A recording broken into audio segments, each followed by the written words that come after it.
Hey guys, what's going on? Here's another video. This is my collection. Um, is a stoner doom band that formed in 2003 after the demise of Sleep. Um, it's it's stoner doom, but it has like a very meditative quality to it. So anyway, they started in 2003, and in 2005 they released their first full length album, which I have on CD, CD and vinyl. I love this album. It's really cool. It's very kind of one note for them, not in a bad way because there's definitely magic on here. So is at this point they're a two-piece band. It's a bassist slash vocalist and a drummer, and the songs on here are very very heavy, but they're also very meditative and very unique, especially for the time in terms of like the vocal phrasing. It's just kind of like monotone, rhythmic, kind of spiritual, not chanting, but kind of, I guess, spoken word type thing, which continues throughout their entire discography, more or less. But yeah, so this is their first effort, and it's definitely kind of the most simple, but in a good way. I really love this album. Every song in here is really good. On the Mountain at Dawn, it's 20 minutes long, but it has certain parts in it that really pick up and kind of just like out of nowhere. Like the one part in the middle with the tambourine where it starts getting faster is so cool. Capilla's theme is awesome. Annapurna is great. So very, very solid first release.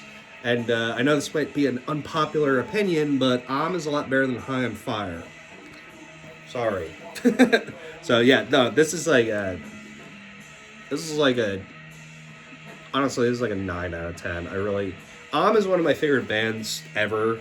I have so much appreciation for them, but we'll see as their discography continues and as I start rattling off the other albums how they change a little bit. But yeah, love this album. After that, in 2006, they released Conference of the Birds, which I also have a CD and vinyl of. This is 2 songs, and it's the same format as Variations on a Theme, but like matured and like, I hate to use this word because it's so fucking bastardized nowadays, but enlightened and fucking, so it's just like, so Conference of the Birds is like probably my like top 5 favorite albums of all time. This album fucking changed my life. It takes all the elements of Variations on a Theme and and it varies them a little bit. And like Flight of the Eagle is very straightforward, but god damn is that, like, if you don't feel that in your soul, like, you're just dead inside. I'm sorry. Like, between the vocals and the riffs and just the pacing, it's one of the greatest songs ever written, period. And then At Giza, which is the first song, changes it up a little from the original formula of Variations on a Theme in that it throws in kind of cleaner parts and more sort of meditative parts, especially in the middle where they break down and they kind of just get into this groove and you feel like you're on a fucking cloud, and then it just breaks into the distortion. And this is one of the greatest albums ever made. This, I don't know what else to say other than that. This is easily a 10 out of 10, obviously. Yeah. One of the best. And then after that, in 2006, they released a split with Current 93. I did a review on this album a little while ago. This is Inerrant Rays of the Infallible Sun with Current 93. Current 93 is like a weird fucking band. I don't know. I get like a weird vibe from that guy, David Tibet, with his kind of Aleister Crowley connections and shit. It's just, I don't know, it just kind of weirds me out. Just because he's not very open about it. Or maybe he is, but just in like metaphor and analogy and all that nonsense. I don't know. He's a weird guy. But the section is fucking awesome. I love the song on here. I think it's the title track, actually, isn't it? I think. Let's see.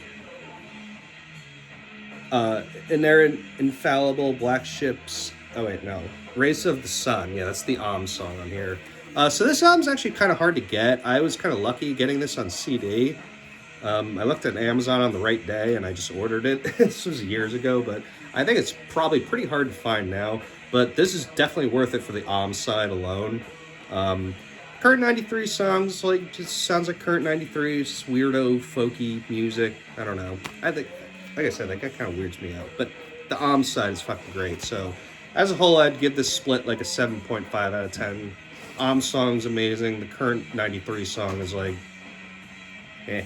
So then after that, they released a split again in 2006 with 6 Organs of Admittance. I don't have that. It's very hard to come by. The song is only like 5 minutes, and then the other one kind of just doesn't really do anything for me. It's kind of like whatever kind of split. So yeah, I'd give that like a 6 out of 10. But then after that, in 2007, they released Pilgrimage. I don't have this on vinyl, but this album is not quite as good as Variations on a Theme and Conference of the Birds, but it's right under it. Like, this has a lot of really high points. I love Behemoth's theme, Unitive Knowledge of the Godhead. This is where they start showing some diversity. They start getting into the more Middle Eastern sound, which I guess inspired them in the first place, along with obviously like Black Sabbath and shit. But I think it's a very good blend. Like, the first song is 11 minutes, but it's like very meditative, like certain parts in At Giza and shit like that.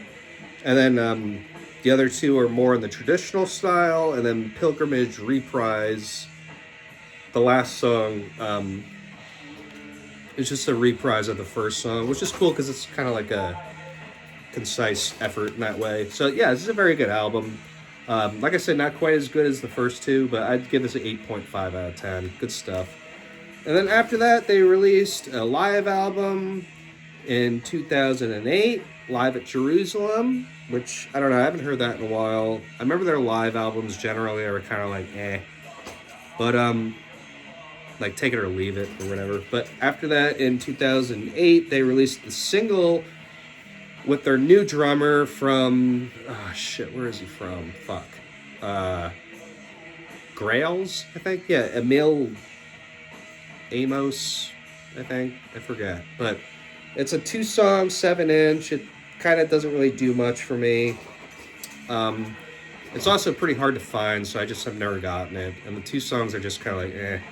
You get like a 6 out of 10. And then they released another live album in 2009, which I'm not that familiar with. But in same year, they released God is Good, which I have on CD and vinyl. Yeah, this is a great album. It's an interesting album because the first song, Thebes, is like 19 minutes and change, and it's one of the best songs they've ever written. The production is so fucking good, and the energy is so, like, it just draws you in. It's definitely different because they have a different drummer. The original drummer left, and this new guy came in, and he's not as good as Chris Hikus, their original drummer, but he has his own style, and it's like good for what it is. It's just not as electrifying as the original guy, but you know, what are you gonna do? But yeah, the first song on here is amazing. It's one of their best songs they've ever written. I always listen to that song, and again, the production really helps it. Takes a little bit to start up, but when it gets into the song, you're like, all right, here we fucking go. So I love that song, but then the rest of the album's kind of like, it's not bad, but it's just kind of boring. Like, Meditation is the Practice of Death, Cremation Gat 1 and 2. Those are the last 3 songs. Not super crazy about them. I know they play them live every fucking 3 seconds, and it's like, can you just play something else? Like, I mean, they're good songs. It's just like, for one, it's like not in a live setting. I don't know. I mean, I guess if people go for like the spiritual experience, I guess there's a way of looking at it that way, but I just find them kind of boring, and it kind of sucks because Thebes is like a fucking 10 out of 10 song easily, and then the last 3 are like good, but not blowing me away. So I'd probably give this like an 8 out of 10 just because the last 3 are like, they're fine, they're just kind of there. And then after that, they released in 2012 Advedic Songs, and this is the last fucking thing they've released outside of 2 oddball singles, a live album, and another live EP. So they're way fucking overdue for an album. But yeah, this is a 5-song, full length.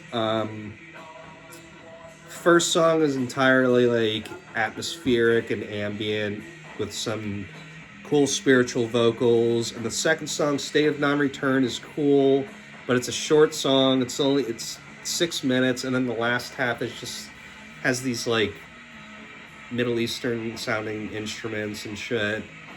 I don't know, man. It's like I so much rather prefer the distortion in their sound over the quiet, spiritual, ambient shit. Not that I don't like that, but it's like there's so much other music I'd rather listen to get that sort of feel or effect that they're trying to go for. Like they do it well, but not like, I don't know, man. But like the distorted parts and like certain build-up parts and things like that are like when they really shine their greatest. Like Gethsemane is cool because it has a really cool groove and it has a very cool repetitive atmospheric undertone to it, and there's some really cool vocal passages.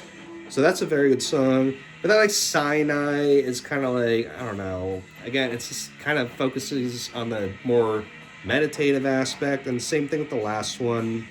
I don't know, man. Like my favorite is Conference of the Birds and things that follow in that sort of style. So I'm not the craziest about this album, I'm going to be honest. A lot of people love this album to death. I'm kind of lukewarm about it, to be honest. Like, it's good, but it's easily my least listened to out of their whole discography. I'd probably give this like a 7.5.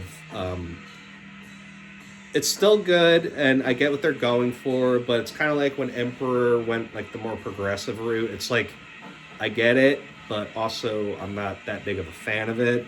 But what are you gonna do? They're gonna go that way. They're gonna go that way. So yeah, they haven't released an album since 2012. I know they're touring this year, I think, or was it the year before? I don't know. I feel like I saw them play a couple shows recently. I don't know. Al's a very quiet dude. You can never tell what's brewing. So hopefully they release an album soon. But yeah, is just one of my favorite bands, period. First 3 albums are just like, blows 99.9% of doom metal out of the water. The only thing that comes close is like maybe Electric Wizard or something like that. But yeah, hopefully they release something soon. If you haven't checked out definitely check out But there's kind of something in there for everyone. So yeah, that's it. Hope you guys enjoyed it, and I'll catch you later.